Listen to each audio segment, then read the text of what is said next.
বাংলাদেশের ভোটাররা নাকি অর্থের বিনিময়ে ভোট দেয়, এটা কোনোদিন সত্যি হতে পারে না। এই বিপ্লব কিন্তু লুটেরাদের জন্য সেই বিপ্লব হয় না।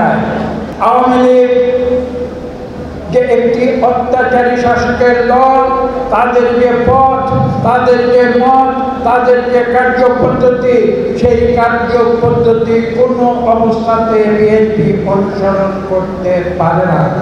কারণ আমরা রাজনীতি শিখেছি শহীদ প্রেসিডেন্ট জিয়া রহমানের কাছ থেকে, আমরা রাজনীতি শিখেছি দেশনেত্রী বেগম খালেদা জিয়ার আপসী রাজনীতি থেকে, আমরা রাজনীতি শিখেছি শহীদ প্রেসিডেন্ট জিয়া রহমান সততা এবং শৃঙ্খলার রাজনীতি থেকে, আমরা রাজনীতি শিখেছি বেগম খালেদা জিয়ার নীতির প্রশ্নে আপসীন রাজনীতি থেকে, এবং আমরা রাজনীতি শিখেছি জনাব তারেক রহমানের ধৈর্যের রাজনীতি।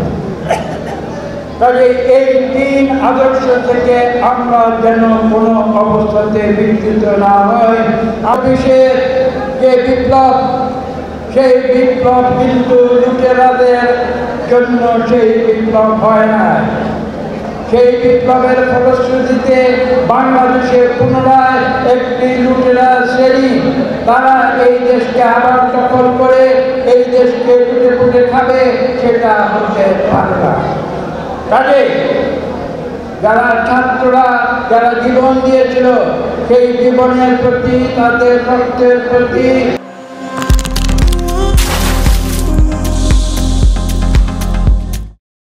আমরা বিশ্বাসঘাতকতা যেন কোনো অবস্থাতে না করি, সে বিষয়ে আপনাদের প্রত্যেককে সজাগ থাকতে হবে। সরকার, আমরা প্রথম দিন থেকে বলেছি যে আমরা এই অন্তর্বর্তীকাল সরকারকে সর্বপ্রকার সহযোগিতা দিয়ে যাব, এবং আমরা বিগত 1 বছর যাবৎ এই অন্তর্বর্তীকালীন সরকারকে সর্বপ্রকার সহযোগিতা দিয়েছি। আমরা চাই এই সরকার যেন তাদের জনগণের প্রতি যে আস্থা এবং জনগণের তাদের প্রতি যে আস্থা, এই উভয় দিক বিবেচনায় রেখে তারা ইতিমধ্যে একটি রোডম্যাপ তারা ঘোষণা করেছে নির্বাচনের, যে জন্য আমি তাদের সাধুবাদ জানাই এবং বিশ্বাস করি ইনশাআল্লাহ যে প্রক্রিয়া শুরু হয়েছে একটি সুষ্ঠু নিরপেক্ষ নির্বাচনের জন্য, এই নির্বাচন আগামী ফেব্রুয়ারিতে ইনশাআল্লাহ রমজানের আগে সম্পাদিত হবে।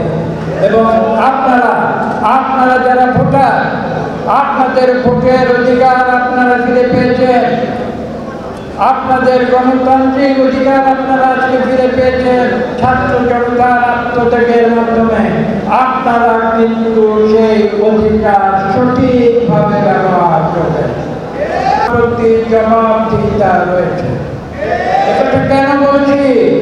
এই প্রশ্ন এসেছে যে বাংলাদেশের ভোটাররা এরকম একটা আলোচনা বিদেশে লন্ডনে হয়েছে, আমি তার প্রতিবাদ করে বলছি বাংলাদেশের ভোটাররা নাকি অর্থের বিনিময়ে ভোট দেয়, এটা কোনোদিন সত্যি হতে পারে না।